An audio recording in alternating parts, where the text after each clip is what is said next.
Los romanos tenían constancia más o menos fehaciente que si no se celebraba el ritual conforme mandaban los cánones, se les condenaba o se les privaba del descanso eterno. Esto podía ocurrir en muy diversos casos. Por ejemplo, cuando no se disponía de dinero para una tumba, o sea, era un mendigo, se moría en la calle, o se moría incluso una epidemia o algo por el estilo, se llevaban a un putículus. Putículus era la fosa común. En Roma estaban perfectamente localizadas, perfectamente organizadas, una de ellas en el Esquilino, muy conocida, en los que después eran los jardines de Mecenas. Y eran tumbas a los que el ritual con el que el muerto pudiera ser enterrado allí dependía un poco de los familiares. A veces eran sencillamente arrojados en la tumba. Este tipo de muertos, condenados a la falta de descanso eterno, podían convertirse en muertos peligrosos.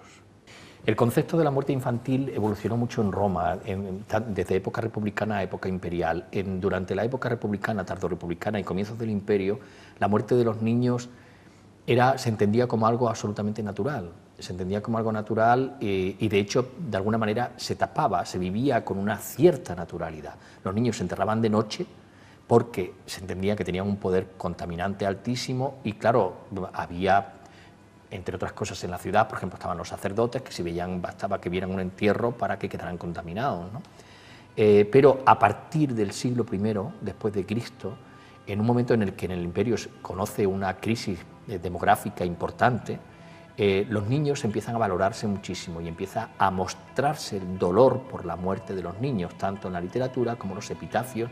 Córdoba, por ejemplo, conserva algunos de los llamados Carmina Sepulcralia, es decir, poemas funerarios más estremecedores de la epigrafía hispana. Son textos donde se refleja, escritos por la muerte de determinados niños, que son tremendos, de verdad, ponen la carne de gallina.